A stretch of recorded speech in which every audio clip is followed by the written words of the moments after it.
బుజ్జి మేక ఏడికెళ్తివి? రాజుగారి తోటలోన మేతకు పోతిని. రాజుగారి తోటలోన ఏం చూత్తివి?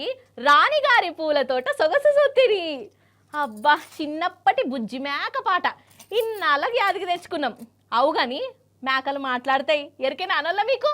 అంతెందుకొల్లా, ఇగో మా వాడకట్టుకుండే మేకనొల్లా ఏప్రిల్ తర్వాత ఏం నొలొత్తదే మేక అని అడిగిన నొల్ల మే మే అని అన్నదొల్లా.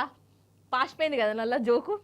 ఓకే ఓకే ఓకే అయితే సరే కానీ కారడ్డాలు ఫస్ట్ పక్కకు పెడతా, అసలు ముచ్చట ఏందో చెప్తా. ఇప్పుడు మన ముచ్చట్లకు ఒక బుజ్జి మేక వచ్చిందోల్లా. అది ఉత్తపచ్చి మేక కాదు, గిన్నీసు బుక్కు మేక. అక్కడ చూడండి కావాలంటే. మడిషి అన్నాక కూసంత కళాపోషణ ఉండాలా, ఊరికేనే తిని తుంగుంటే మనిషికి గొడ్డుకి తేడా ఏముంటుంది అని ఒక ఫేమస్ డైలాగ్ ఉన్నది కదా. నిజమేనుల్లో లేచినమా, తిన్నామా, కొలువుకు పోయినామా, మళ్ళీ ఇంటికి వచ్చినామా, మళ్ళీ వండుకున్నామా, ఇదే నా కథ. కానీ గిట్లనే ఉంటున్నారు కదా నొల్ల చాలా మంది. కానీ ఇవో ఈ మేక మాత్రము గట్ల అనుకోలేదు లో, డైరెక్ట్ గిన్నీస్ బుక్లకే ఎక్కింది. ఏం మావులా చేసింది అని అంటారా? కాకపోతే దునియాలనే అన్నిటికంటే షిట్టి పొట్టి మేక ఇదేనట. ఇది కేరళ మేకనుల్లో. ఇక ఇది పుట్టినప్పటి సంది పెరుగుడే లేదు, పెయ్యి మీదికి వయసు అత్తాంది కానీ మేక లెక్క పొడుగైతే లేదు. తిప్పి కొడితే దీని ఎత్తు 1 అడుగు మీద 3 అంగుళాలు ఉంటదంట, గంతే.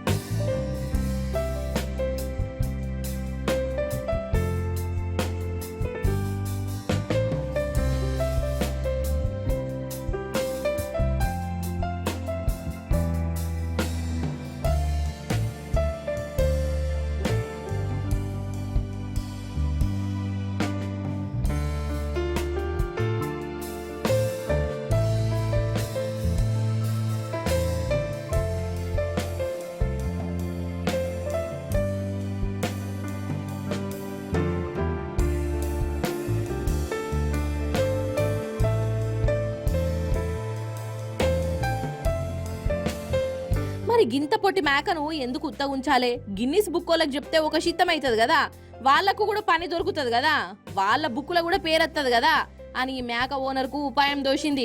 గిన్నీస్ బుక్కోళ్ళని పిలిపించి కొలిపించిండు. ఇక ఇంకేమున్నది, ఈ మేక తోపు.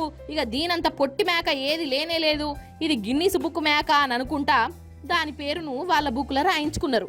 చూసినవా, చూసేందుకు పొట్టి మేకనే గాని గట్టి మేకనే, గిన్నీస్ బుక్ మేకనే కదా.